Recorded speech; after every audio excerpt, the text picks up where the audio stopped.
Testing. Let's see if this works.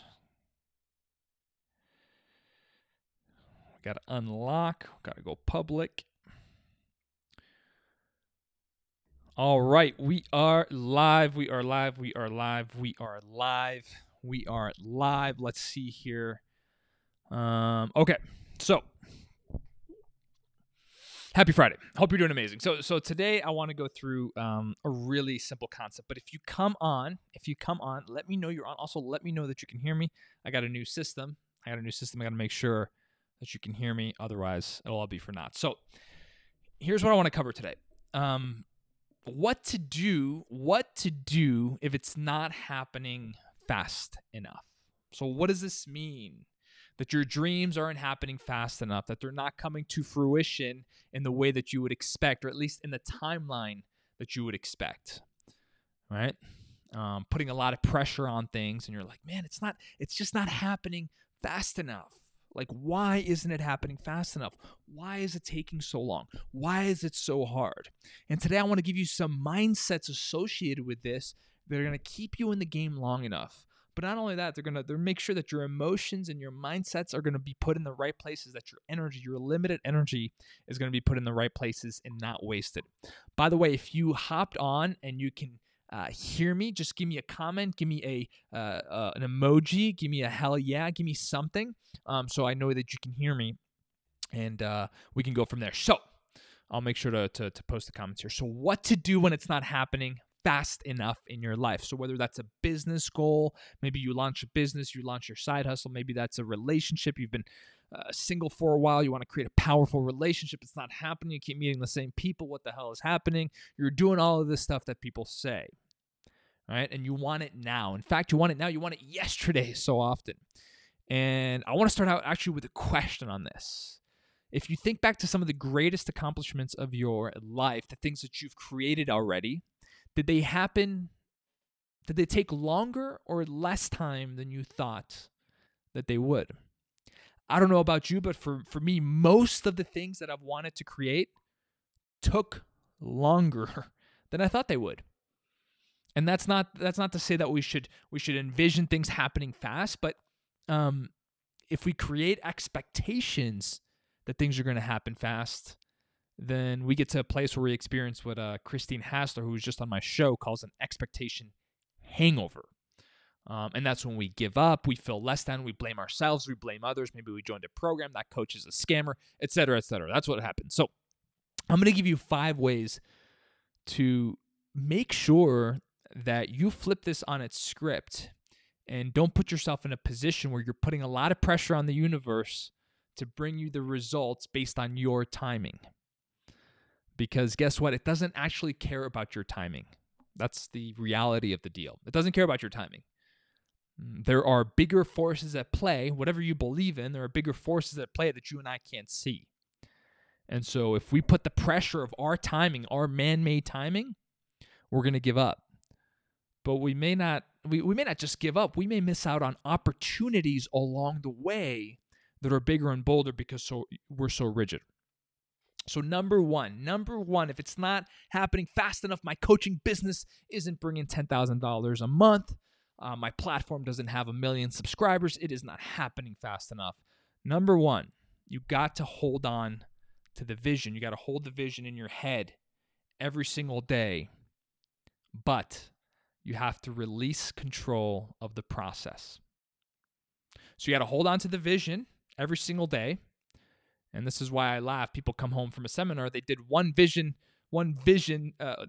exercise once, and they think that's enough. No. Vision is a daily process, non-negotiable every single day. If you have 10 minutes to spend on Instagram every single day, I hope that you care enough about your own life, and I know it's ironic because I'm on Instagram right now, to reaffirm your vision every single day. So number one is to reaffirm your vision every single day, but let go of controlling the process.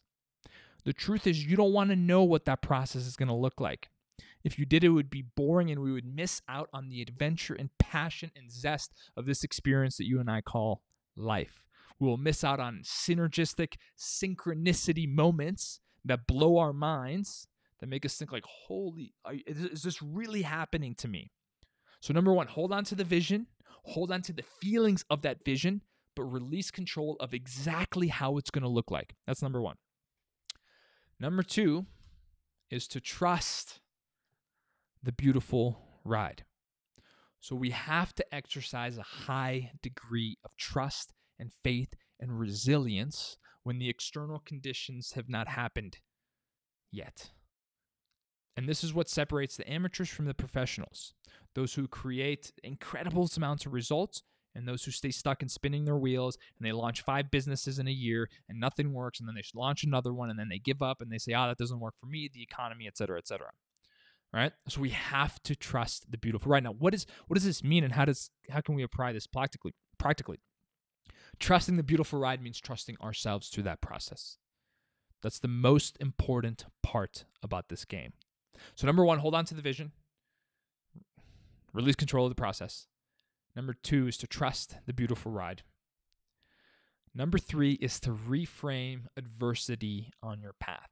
I don't know about you, but I could never have expected some of the pivots and roadblocks that came into my life on the pursuit of the things that I wanted to create, the things that are even right now, the challenges that come up. Right? And there's 2 opportunities that we get with challenges. Notice the word opportunity. One opportunity is to see it as a place to grow faster.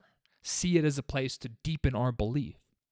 Clients will come to me all the time and say, Tommy, I'm questioning my path. I don't know what to do. I'm questioning my path. I don't know what to do. I say, fantastic, you're questioning your path. I'm so glad you experienced this challenge. And I'm like, I'm not getting it. I said, if you're not experiencing challenges, well, you're not thinking big and bold enough. I just interviewed the first billionaire on the Academy. His name is Naveen Jain. That guy not only wants to go to the moon, but is in the process of going to the moon. He gets told no all the time. He gets challenges all the time, but his vision is so big that he sees the challenges as working for him, not against him. And so reframe the challenges over and over again. You're literally writing the story that you're going to share. I wrote this in my next book. I literally wrote this in my book when I went to the gas station. And I went in and I'm going to pump gas. And it said declined. And I said, that's interesting. Try it again. Declined. That's interesting. Try it again. Declined. Thinking, like the third time it's going to suddenly it's going to happen. And it was declined again. And for a moment, I felt like a victim. And 2 minutes later, I said, no, this is just a test on the way. I'm literally going to be writing about this. And today I am writing about this. I wrote about that in my next book. So right now you are writing the life story that other people are going to read, that other people are going to be inspired by, that other people who are challenged are going to look up to you and say, look at them. They shared when they were going through the same thing, and look at where they're at right now. So this is about reframing our challenges. Because guess what? 90% of people, when faced with the same challenge, they bail. They're gone. They quit. They blame the economy. They blame the president. They blame the marketplace. They blame the marketing. They blame their coach. They blame the program. They blame their spouse. They blame their pets. List goes on and on and on. All right, so don't be that person. Be the person that looks at challenge as leverage. It's a test of how bad do you want it. The universe is very particular with this type of stuff. Not always going to hand you everything on a silver platter. It wants to know that you're committed. You want to know that you're committed. That's the name of the game. If you're coming on during this on Facebook, give me some high fives. Taylor's on. Love you, babe. Give me some high fives. Give me something to let me know that you're here and you're listening. Okay. So that's number 3. Number 4. Understand that rigidness can make you miss out on an opportunity. So what does this mean? So you can be so rigid in your pursuit of your vision that you miss an alternative, another door opening that you couldn't see because you were so rigid along the path. So what is rigidness? Rigidness is an energy that is very constricted. Rigidness is it doesn't allow for new perspectives and new opportunities. Rigidness is it has to look this way and it has to follow this plan and blueprints and A plus B, A plus B, A equals C. It has to be that way. Otherwise, it has no value to me.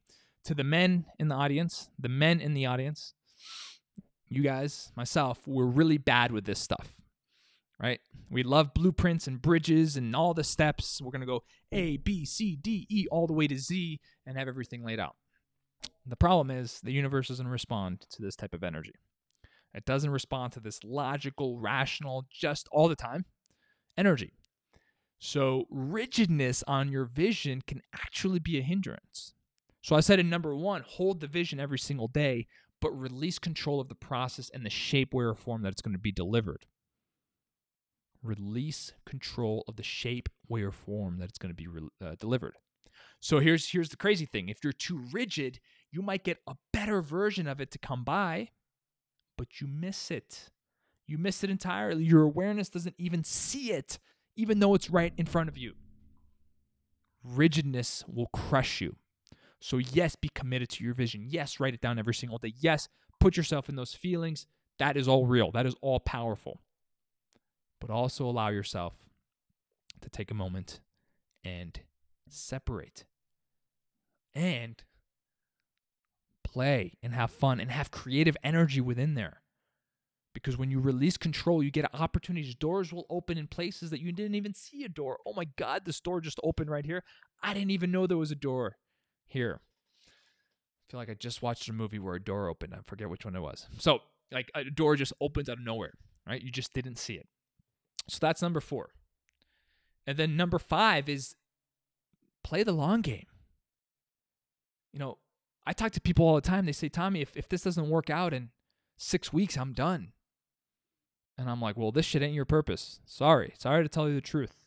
You think this is your purpose in 6 weeks? Are you out of your goddamn mind? And I say that with love and respect. But are you serious right now? You're going to give up in 6 weeks or 6 months? Are you kidding me? It's not that important to you, right? And that level of pressure does not work. That level of friction does not work. I've given this analogy so many times, but that is the farmer planting the seed and then going out the next day with the shovel and slamming down on the soil saying, why isn't there a beautiful orange tree right here? Literally the next day or the next day after. Because the conditions aren't ready to bear the fruit. The soil doesn't have the right mix of water and sunlight and nutrients. It hasn't had enough sun for a prolonged period of time. You haven't taken care of it enough. You haven't nourished it